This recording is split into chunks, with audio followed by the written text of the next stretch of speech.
Sinasabi na ang bawat lugar ay mayroong kwento, kasaysayan at mga pangyayaring na itatago sa lihim ng nakaraan.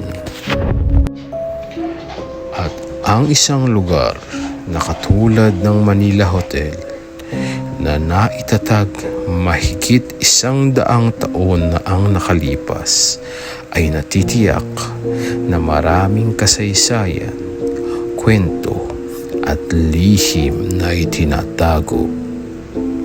And for today's video, ibabahagi namin ang kagilagilalas na kaganapan na aming naranasan dito sa Manila Hotel.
Bitchy boy.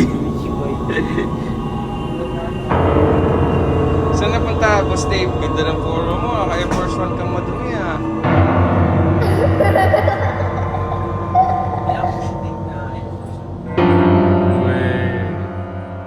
Dami. Yumaman ka na, Boss Dave.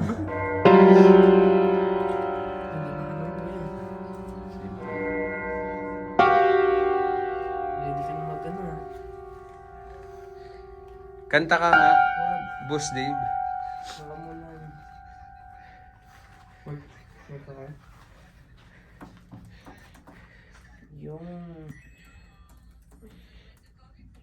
Hindi, wala mo siya ng trabaho.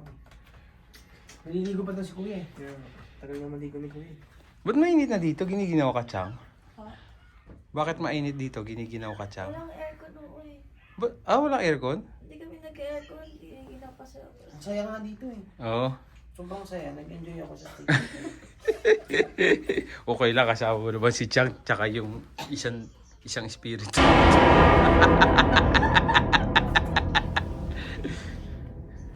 Hindi, nakakatakot talaga ka. Nakatakot talaga yun. Lipat na ako ni Kuya. Sino? Sino, kuya? Kay Melby. We. Seryoso. Pero nakakatakot talaga yun. Sige nga, ikwento mo kayo nangyari. Kaya, Kwento mo na. kinagat yung titi ko. Seryoso nga. Kasama ng vlog. Dali. Ano nangyari? Ano nangyari? Ano nangyari dito sa Manila Hotel? May multo dito. Kasi, tulog na siya noon. Oo. Actually, ako yung unang nakatulog. Oo. Tapos siya, akala ko na may tumatawag sa akin. Pagkagising ko, akala ko guni-guni lang na may mahal. Mahal, ganun yung pagkakatawag niya. Tapos biglang nagsalita na naman ng may mga tao dito. So, bumangon na ako. Sabi ko, puta, sino yung nagsasalita? Tapos may tumawag na naman na mahal. Ginising ko na siya. Kasi hindi na ako nag-hallucinate nun. Kala ko dahil lang sa nilalagnat ako. May naririnig akong mga ganun. Nung ginising ko siya, di ba nananaginip talaga siya. Eh, pagkakatulog pa naman niya pa ganun. Akala ko may naririnig lang ako. So, lumipat na ako sa kanya. Tinabihan ko na lang siya doon. Kasi dito ako natutulog. Hindi na naginip lang ako. Tapos Na may mga tao. nung nakatulog na kami, nagising ako, naiihi ako. So, umihi lang ako. Tapos bumalik na ulit ako dito. Kasi nakaano siya eh. Nakapatagilid siya matulog kasi dalawa kami, maliit lang yung kama dito. Tapos nung ako naman yung nakatulog na, yung comforter talaga, lumilipat talaga dito sa sa kaliwa. Tapos puta, sabi ko, doon na nga lang ako sa kanya. Doon na lang ako natulog. Nagulat ako may tumalon sa akin eh. Hindi nakakatakot kasi talaga yung yung may kumahatak ng comforter. Yung tuloy ko, parang Ayos ang tulog ko. na sleep paralysis mga ako eh. Oh, guys, Parang when you're coming to the Manila Hotel, expect Parang hindi ako gumagal. Parang pag kami pa naman dito, lahat sarado. Ayaw kasi may ilaw eh. Oo, yung walang may ilaw. aircon, Oo. pati yung kortina namin sarado. Di ba ka, nakita mo yung mga yan? May secret na pinto yan. Paano naman naging secret na pinto yan eh? Tumatagos. Eh ano naman yan? Eh, tagos naman yan CR. Baka may portal. Baka. Nandito sa Manila Hotel yung portal. Hindi alam. Ala, ano yan? Ba't nabubuksan? Di ba? Sa'yo eh. Yung pumapasan to, meron din kami ganito eh. Kagabi din sabi ni Joy, habang natutulog daw kami, gumagalaw daw yung ganyan. Yan daw mismo. Sabi ko, paano naman gagalaw yun? Siguro maluwag nga lang.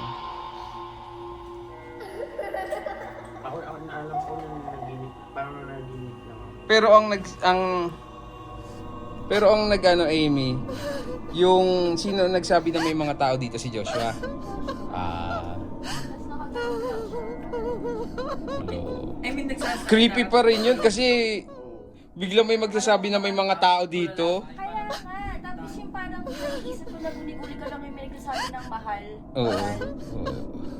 Kaya ano yung pangatlong beses after niya sabihin may mga tao pa dito, tapos may tumatawag na naman ng mahal. Ginising ko na siya. Hindi ako makagalaw kasi noon. Parang nag-sleep Papagod paralysis ka lang. ako. Papagod ka. Nag-sleep paralysis ako, ako tumatawag nga, man. Hello. Mga tao, tapos may nakikita ko mga tao dito. Napupuwet. Hello, ano nakikita mo? May mga tao dito. Anong mga klaseng tao? Yung mga, mga bellboy, mga Hello. Ano pala dyan na ba yung The Shining?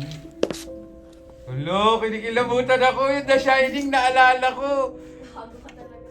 Hindi nga, totoo lang kasi doon sa The Shining, yung mga tao doon naiiwan. Panoorin niyo The Shining, Joshua. Hello. Dun, dun, dun, dun.